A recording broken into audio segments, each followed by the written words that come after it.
Chapter 2. Desire, the starting point of all achievement. The first step toward riches.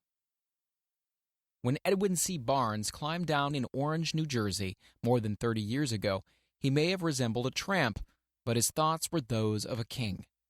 As he made his way from the railroad tracks to Thomas A. Edison's office, his mind was at work. He saw himself standing in Edison's presence. He heard himself asking Mr. Edison for an opportunity to carry out that one consuming obsession of his life, a burning desire to become the business associate of the great inventor. Barnes' desire was not a hope. It was not a wish. It was a keen, pulsating desire which transcended everything else. It was definite. The desire was not new when he approached Edison. It had been Barnes' dominating desire for a long time. In the beginning, when the desire first appeared in his mind, it may have been, or probably was, only a wish, but it was no mere wish when he appeared before Edison with it. A few years later, Edwin C. Barnes again stood before Edison in the same office where he first met the inventor. This time his desire had been translated into a reality. He was in business with Edison. The dominating dream of his life had become a reality. Today, people who know Barnes envy him because of the break life yielded him.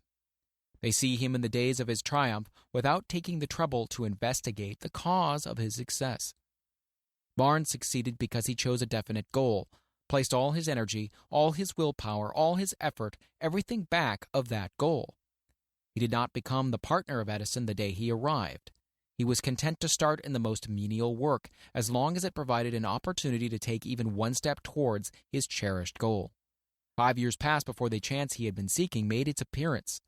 During all those years, not one ray of hope, not one promise of attainment of his desire had been held out to him. To everyone except himself, he appeared just another cog in the Edison business wheel. But in his own mind, he was the partner of Edison every minute of that time, from the very day he first went to work there. It is a remarkable illustration of the power of a definite desire. Barnes won his goal because he wanted to be a business associate of Mr. Edison more than he wanted anything else. He created a plan by which to attain that purpose, but he burned all bridges behind him. He stood by his desire until it became the dominating obsession of his life and finally a fact. When he went to Orange, he did not say to himself, "I'll try to induce Edison to give me a job of some sort." He said, "No, I will see Edison and put him on notice that I have come to do business with him." He did not say, I'll work for a few months, and then if I get no encouragement, I'll just quit and go get a job somewhere else. He did say, "No, I will start anywhere. I will do anything Edison tells me to do, but before I'm through, I will be his associate." He did not say, "I will keep my eyes open for another opportunity in case I fail to get what I want in the Edison organization." No, he said, "There is but one thing in this world that I am determined to have, and that is a business association with Thomas Edison. I will burn all bridges behind me and stake my entire future on my ability to get what I want." He left himself no possible way of retreat. He had to win or perish. This is all there is to the Barnes story of success. A long while ago, a great warrior faced a situation which made it necessary for him to make a decision which ensured his success on the battlefield. He was about to send his armies against a powerful foe whose men outnumbered his own. He loaded his soldiers into boats, sailed to the enemy's country, unloaded soldiers and equipment, then gave the order to burn the ships that had carried them. Addressing his men before the first battle, he said, "You see the boats going up in smoke. That means that we cannot leave these shores alive unless we win. We now have no choice. We win or we perish." They won. Every person who wins in an undertaking must be willing to burn his ships and cut all sources of retreat. Only by doing so can one be sure of maintaining that state of mind known as a burning desire to win, which is essential to success. The morning after the Great Chicago Fire, a group of merchants stood on State Street, looking at the smoking remains of what had been their stores. They went into a conference to decide what if they could rebuild, or leave Chicago and start over in a more promising section of the country. They reached a decision, all except one, to leave Chicago. The merchant who decided to stay and rebuild pointed a finger at the remains of his store and said, "Gentlemen, on that very spot, I'm going to build the world's greatest store, no matter how many times it may burn down." This was more than 50 years ago. The store was built. It stands there today, a towering monument to the power of that state of mind known as a burning desire. The easy thing for Marshall Field to have done would have been exactly what his fellow merchants did. When the going was hard and the future looked dismal, they pulled up and went where the going seemed easier. Mark well this difference between Marshall Field and the other merchants, because it is the same difference which distinguishes Edwin C. Barnes from thousands of other young men who have worked in the Edison organization. It is the same difference which distinguishes practically all who succeed from those who fail. Every human being who reaches the age of understanding of the purpose of money wishes for it. Wishing will not bring riches, but desiring riches with a state of mind that becomes an obsession, then planning definite ways and means to acquire riches, and backing those plans with persistence, which is not recognized failure, will bring riches. The method by which desire for riches can be transmuted into its financial equivalent consists of 6 definite practical steps. These: first, fix in your mind the exact amount of money you desire. It is not sufficient merely to say, "I want plenty of money." First, be definite as to the amount. There is a psychological reason for definiteness, which will be described in a subsequent chapter. Second, determine exactly what you intend to give in return for the money you desire. There is no such reality as something for nothing. Third, establish a definite date when you intend to possess the money you desire. Fourth, create a definite plan for carrying out your desire and begin at once, whether you are ready or not, to put this plan into action. Fifth, write out a clear, concise statement of the amount of money you intend to acquire. Name the time limit for its acquisition, state what you intend to give in return for the money, and describe clearly the plan through which you intend to accumulate it. Sixth, read your written statement aloud twice daily, once just before retiring at night and once after arising in the morning. As you read, see and feel and believe yourself already in possession of the money. It is important that you follow the instructions described in these 6 steps. It is especially important that you observe and follow the instructions in the 6th paragraph. You may complain that it is impossible for you to see yourself in possession of money before you actually have it. Here is where a burning desire will come to your aid.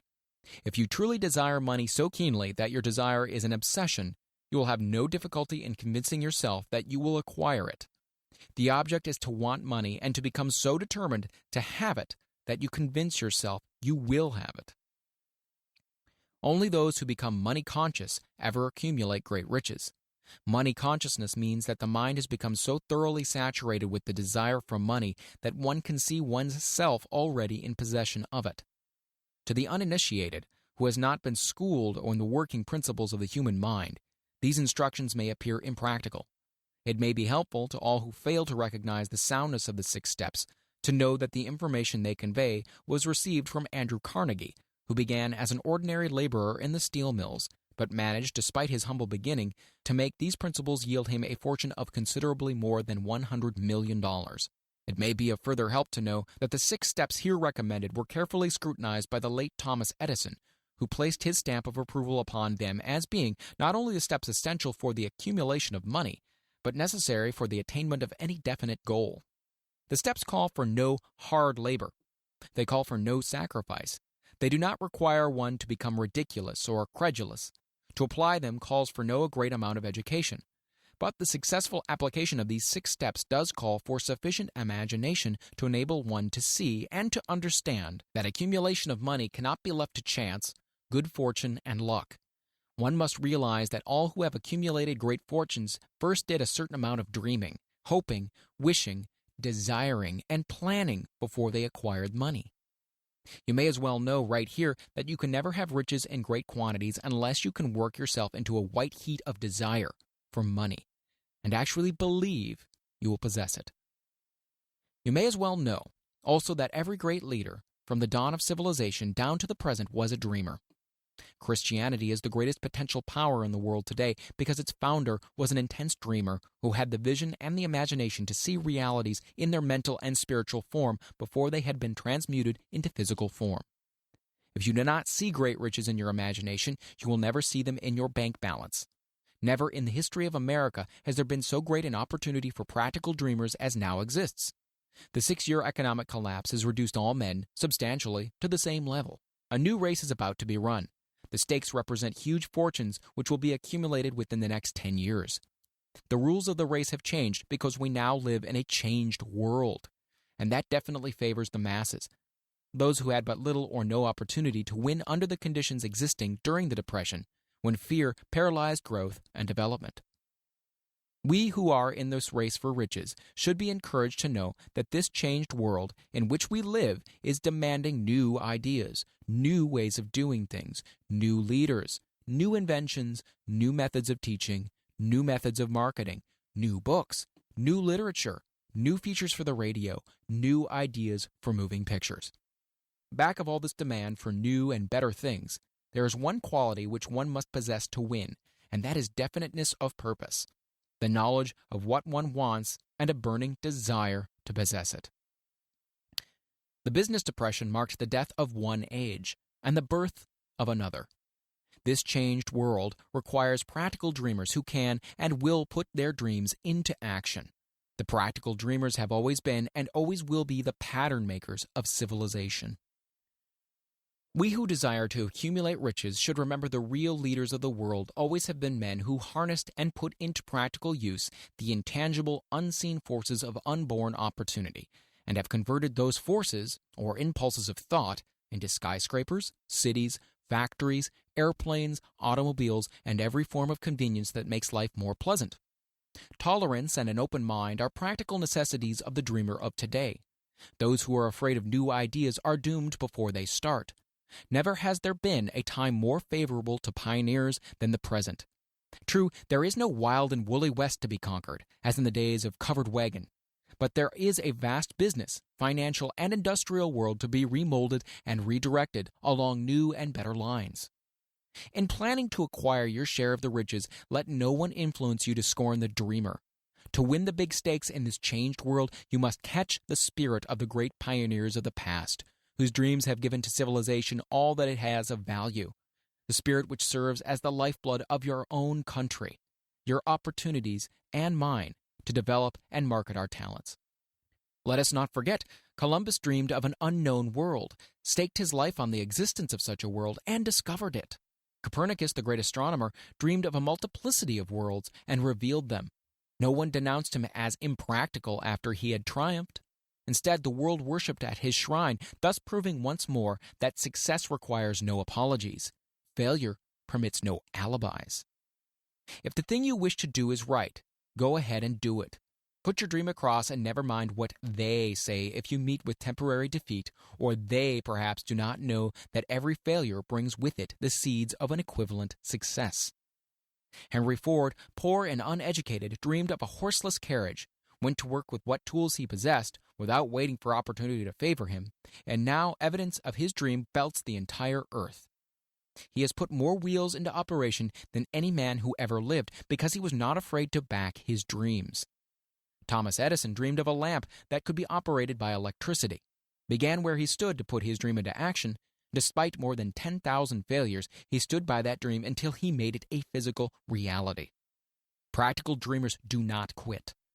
Whelan dreamed of a chain of cigar stores, transformed his dream into action, and now the United Cigar Stores occupy the best corners in America. Lincoln dreamed of freedom for the black slaves, put his dream into action, and barely missed living to see a united North and South translate his dream into reality. The Wright brothers dreamed of a machine that would fly through the air.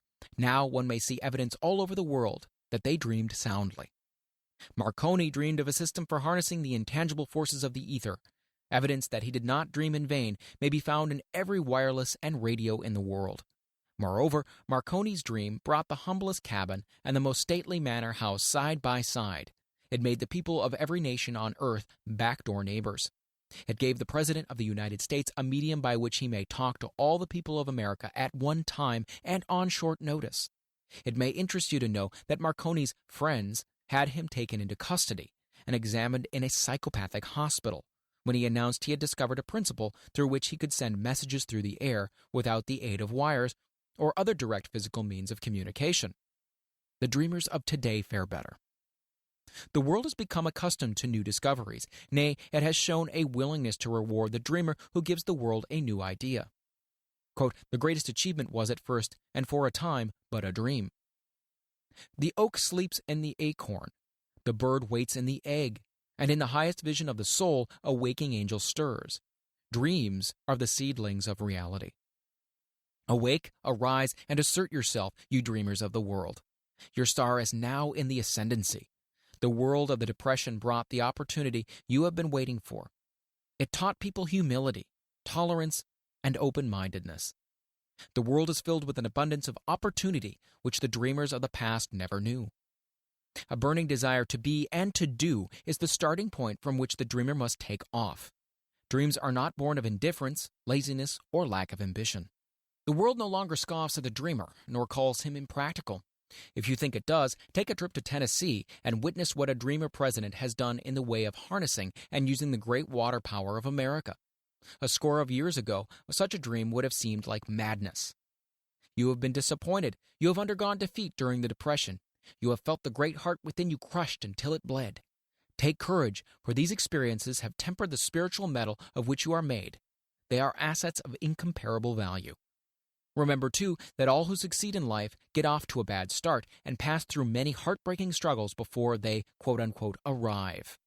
The turning point in the lives of those who succeed usually comes at a moment of some crisis, through which they are introduced to their other selves.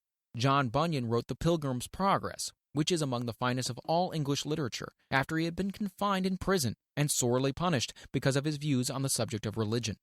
O. Henry discovered the genius which slept within his brain after he had met with great misfortune and was confined in a prison cell in Columbus, Ohio. Forced, through misfortune, to become acquainted with his other self and to use his imagination, he discovered himself to be a great author instead of a miserable criminal and outcast.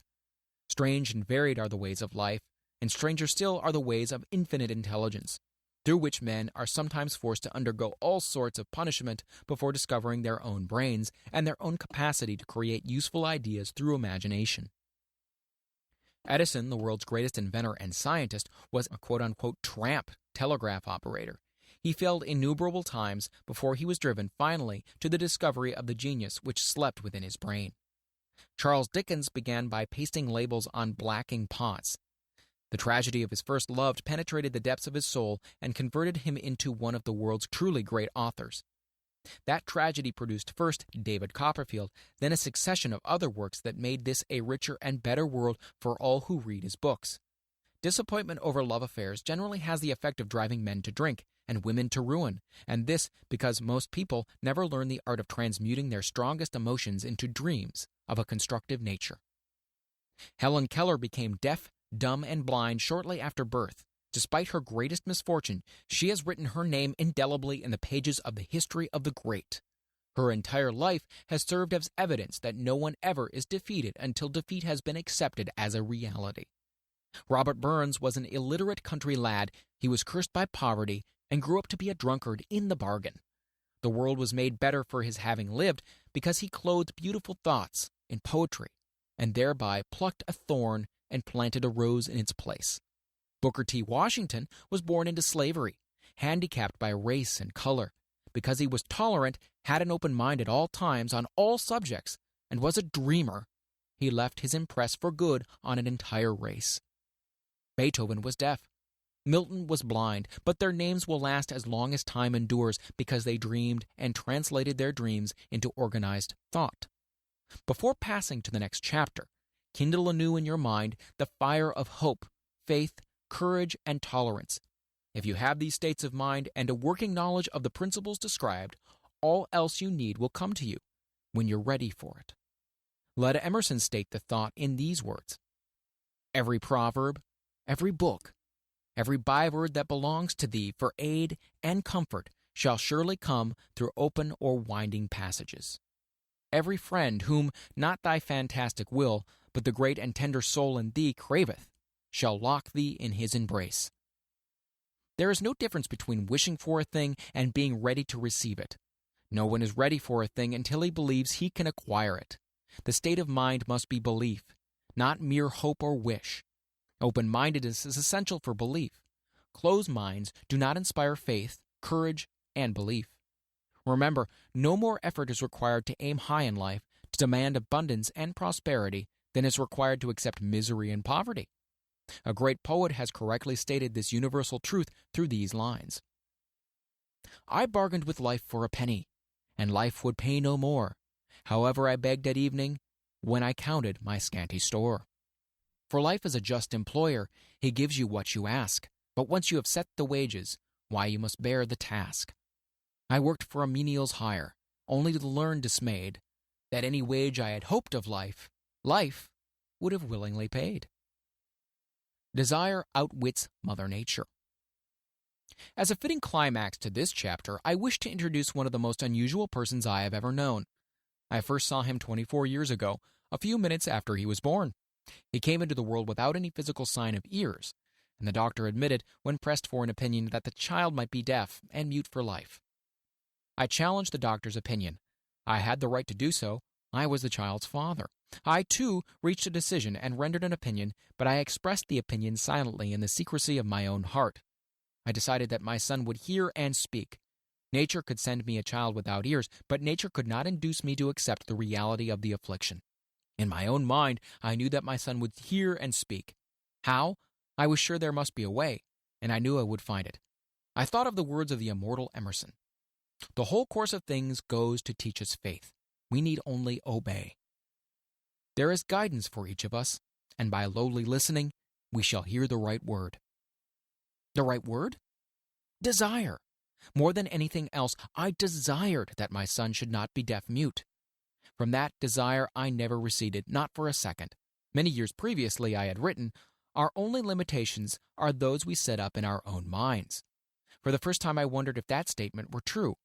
Lying on the bed in front of me was a newly born child without the natural equipment of hearing. Even though he might hear and speak, he was obviously disfigured for life. Surely, this was a limitation which that child had not set up in his own mind. What could I do about it? Somehow I would find a way to transplant into that child's mind my own burning desire for ways and means of conveying sound to his brain without the aid of ears. As soon as the child was old enough to cooperate, I would fill his mind so completely with the burning desire to hear that nature would, by methods of her own, translate it into physical reality. All this thinking took place in my own mind, but I spoke of it to no one. Every day I renewed the pledge I had made to myself not to accept a deaf-mute for a son. As he grew older, he began to take notice of things around him. We observed that he had a slight degree of hearing. When he reached the age when children usually begin talking, he made no attempt to speak, but we could tell by his actions that he could hear certain sounds slightly.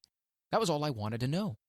I was convinced that if he could hear, even slightly, he might develop still greater hearing capacity. Then something happened that gave me hope, and it came from an entirely unexpected source. We bought a Victrola. When the child heard the music for the first time, he went into ecstasies and promptly appropriated the machine. He soon showed a preference for certain records, among them It's a Long Way to Tipperary. On one occasion, he played that piece over and over for almost 2 hours, standing in front of the Victrola with his teeth clamped on the edge of the case. The significance of the self-formed habit of his did not become clear to us until years afterward, for we had never heard of the principle of bone conduction of sound at the time. Shortly after he appropriated the Victrola, I discovered that he could hear me quite clearly when I spoke with my lips touching his mastoid bone, or at the base of the brain. These discoveries placed in my possession the necessary media by which I began to translate into reality my burning desire to help my son develop hearing and speech. By that time he was making stabs at speaking certain words. The outlook was far from encouraging, but desire, backed by faith, knows no such word as impossible. Having determined that he could hear the sound of my voice plainly, I began immediately to transfer to his mind the desire to speak and hear. I soon discovered that the child enjoyed bedtime stories, so I went to work creating stories designed to develop in him self-reliance, imagination, and a keen desire to hear and to be normal. There was one story in particular which I emphasized by giving it some new and dramatic coloring each time it was told. It was designed to plant in his mind the thought that his affliction was not a liability, but an asset of great value. Despite the fact that all the philosophy I had examined clearly indicated that every adversity brings with it the seed of an equivalent advantage, I must confess that I had not the slightest idea how this affliction could ever become an asset. However, I continued my practice of wrapping that philosophy in bedtime stories, hoping the time would come when he would find some plan by which his handicap could be made to serve some useful purpose. Reason told me plainly that there was no adequate compensation for the lack of ears and natural hearing equipment. Desire, backed by faith, pushed reason aside and inspired me to carry on. As I analyze the experience in retrospect, I can see now that my son's faith in me had much to do with the astounding results. He did not question anything I told him. I sold him the idea that he had a distinct advantage over his older brother and that his advantage would reflect itself in many ways. For example, the teachers in school would observe that he had no ears, and because of this, they would show him special attention and treat him with extraordinary kindness. They always did. His mother saw to that by visiting the teachers and arranging with them to give the child the extra attention necessary. I sold him the idea, too, that when he became old enough to sell newspapers, his older brother had already become a newspaper merchant, he would have a big advantage over his brother for the reason that people would pay him extra money for his wares because they could see that he was a bright, industrious boy, despite the fact that he had no ears. We could notice that, gradually, the child's hearing was improving. Moreover, he had not the slightest tendency to become self-conscious because of his affliction. When he was about 7, he showed the first evidence that our method of servicing his mind was bearing fruit. For several months he begged for the privilege of selling newspapers, but his mother would not give her consent. She was afraid that his deafness might make it unsafe for him to go on the street alone. Finally, he took matters into his own hands. One afternoon, when he was left at home with the servants, he climbed through the kitchen window, shinnied down to the ground, and set out on his own. He borrowed 6 cents in capital from the neighborhood shoemaker, invested it in papers, sold out, reinvested, and kept repeating until late in the evening. After balancing his accounts and paying back the 6 cents he was borrowed from his banker, he had a net profit of 42 cents. When he got home that night, we found him in bed asleep with the money tightly clenched in his hand. His mother opened his hand, removed the coins, and cried. Of all things, crying over her son's first victory seemed so inappropriate.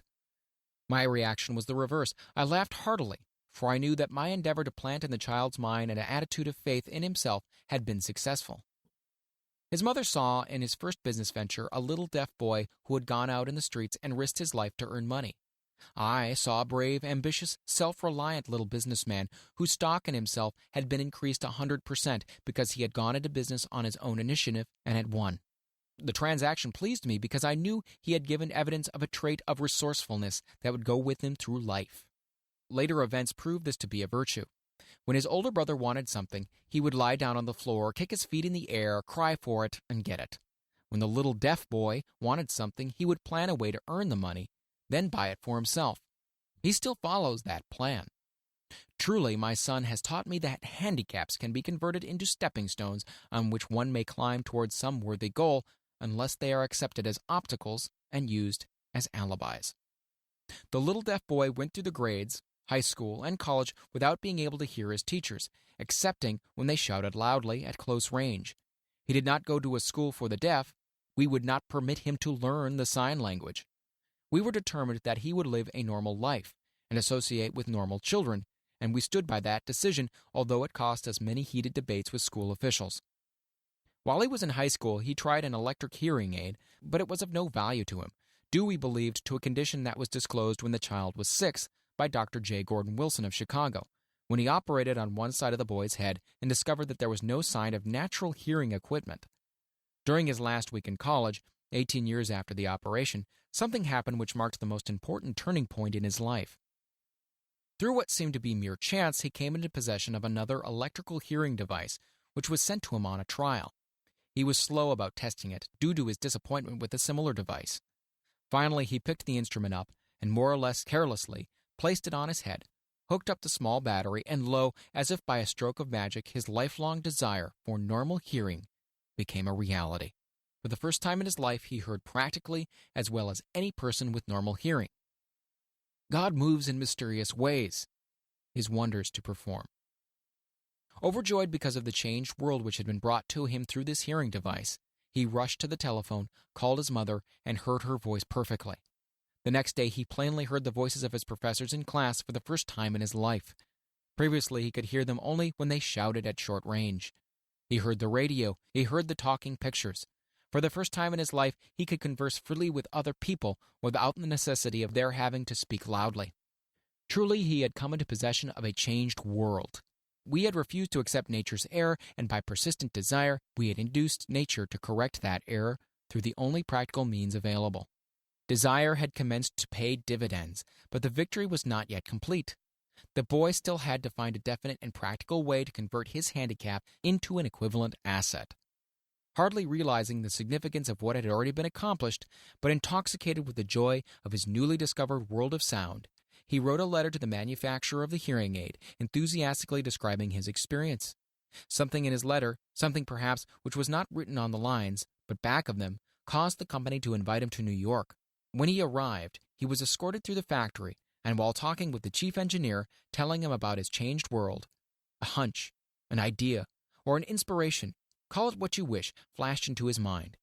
It was this impulsive thought which converted his affliction into an asset, destined to pay dividends in both money and happiness to thousands for all time to come.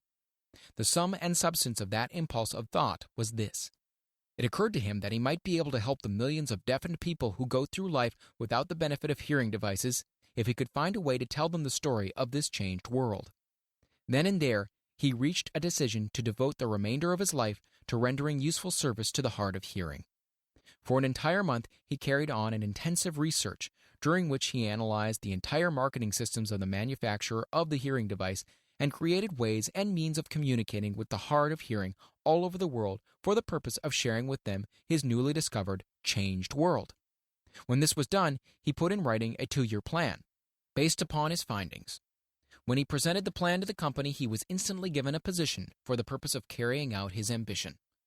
Little did he dream, when he went to work, that he was destined to bring hope and practical relief to thousands of deafened people who, without his help, would have been doomed forever to deaf-mutism. Shortly after he became associated with the manufacturer of his hearing aid, he invited me to attend a class conducted by his company for the purpose of teaching deaf-mutes to hear and to speak. I had never heard of such a form of education before I visited the class, skeptical but hopeful that my time would not be entirely wasted. Here I saw a demonstration which gave me greatly enlarged vision of what I had done to arouse and keep alive in my son's mind the desire for normal hearing. I saw deaf-mutes actually being taught to hear and to speak through application of the self-same principle I had used more than 20 years previously in saving my son from deaf-mutism. Thus, through some strange turn of the wheel of fate, my son Blair and I have been destined to aid in correcting deaf-mutism for those yet unborn, because we are the only living human beings, as far as I know, who have established definitely the fact that deaf-mutism can be corrected to the extent of restoring to normal life those who suffer with this affliction. It has been done for one, it'll be done for others. There is no doubt in my mind that Blair would have been a deaf-mute all his life if his mother and I had not managed to shape his mind as we did. The doctor who attended at his birth told us confidentially the child might never hear or speak. A few weeks ago, Dr. Irving Voorhees, a noted specialist on such cases, examined Blair very thoroughly. He was astounded when he learned how well my son now hears and speaks, and said his examination indicated that theoretically the boy should not be able to hear at all. But the lad does hear, despite the fact that X-ray pictures show there is no opening in the skull whatsoever from where his ears should be to the brain. When I planted in his mind the desire to hear and talk and live as a normal person, there went with the impulse some strange influence which caused nature to become a bridge builder and span the gulf of silence between his brain and the outer world by some means which the keenest medical specialists have not been able to interpret. It would be sacrilege for me to even conjecture as to how nature performed this miracle. It would be unforgivable if I neglected to tell the world as much as I know of the humble part I assumed in the strange experience. It is my duty and a privilege to say I believe, and not without reason, that nothing is impossible to the person who backs desire with enduring faith.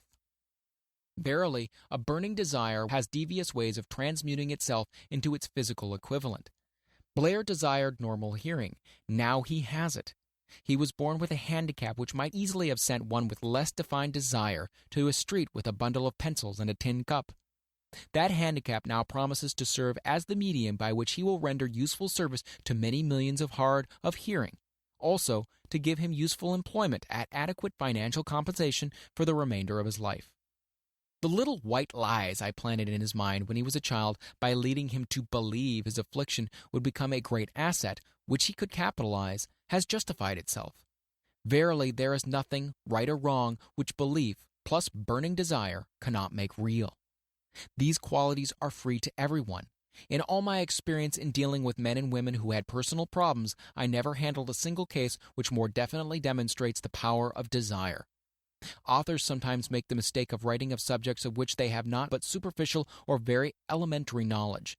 It has been my good fortune to have had the privilege of testing the soundness of the power of desire through the affliction of my own son. Perhaps it was providential that the experience came as it did, for surely no one is better prepared than he to serve as an example of what happens when desire is put to the test. If Mother Nature bends to the will of desire, is it logical that mere men can defeat a burning desire? Strange and imponderable is the power of the human mind. We do not understand the method for which it uses every circumstances, every individual, every physical thing within its reach as a mean of transmuting desire into its physical counterpart. Perhaps science will uncover this secret. I planted in my son's mind the desire to hear and to speak as any normal person hears and speaks. That desire has now become a reality. I planted in his mind the desire to convert his greatest handicap into his greatest asset. That desire has been realized. The modus operandi by which the astounding result was achieved is not hard to describe. It consisted of three very definite facts. First, I mixed faith with the desire for normal hearing, which I passed on to my son. Second, I communicated my desire to him in every conceivable way available, through persistent, continuous effort over a period of years. Third, he believed me. As this chapter was being completed, news came of the death of Madame Schumannheink. One short paragraph of the news dispatch gives the clue to this unusual woman's stupendous success as a singer. I quote the paragraph because the clue it contains is none other than desire. Early in her career, Madame Schumannheink visited the director of the Vienna Court Opera to have him test her voice. But he did not test it. After taking one look at the awkward and poorly dressed girl, he exclaimed none too gently, "With such a face, and with no personality at all, how can you ever expect to succeed in opera? My good child, give up the idea. Buy a sewing machine and go to work. You can never be a singer." Never is a long time. The director of the Vienna Court Opera knew much about the technique of singing. He knew little about the power of desire when it assumes the proportion of an obsession. If he had known more of that power, he would have not made the mistake of condemning genius without giving it an opportunity. Several years ago, one of my business associates became ill. He became worse as time went on, and finally was taken to the hospital for an operation. Just before he was wheeled into the operating room, I took a look at him and wondered how anyone as thin and emaciated as he could possibly go through a major operation successfully. The doctor warned me that there was little of any chance of me ever seeing him alive again. But that was the doctor's opinion. It was not the opinion of the patient. Just before he was wheeled away, he whispered feebly, "Don't be disturbed, Chief. I'll be out of here in a few days." The attending nurse looked at me with pity, but the patient did come through safely. After it was all over, his physician said, "Nothing but his own desire to live saved him. He would never have pulled through if he had not refused to accept the possibility of death." I believe in the power of desire, backed by faith, because I have seen this power lift men from lowly beginnings to places of power and wealth. I have seen it rob the grave of its victims. I have seen it serve as the medium by which men stage a comeback after having been defeated in 100 different ways. I have seen it provide my own son with a normal, happy, successful life, despite nature's having sent him into a world without ears. How can one harness and use the power of desire? This has been answered through this and the subsequent chapters of this book. This message is going out to the world at the end of the longest and perhaps the most devastating depression America has ever known. It is reasonable to presume that the message may come to the attention of many who have been wounded by the depression, those who have lost their fortunes, others who have lost their positions, and great numbers who must recognize their plans and stage a comeback. To all these, I wish to convey the thought that all achievement, no matter what may be its nature or its purpose, must begin with an intense, burning desire for something definite.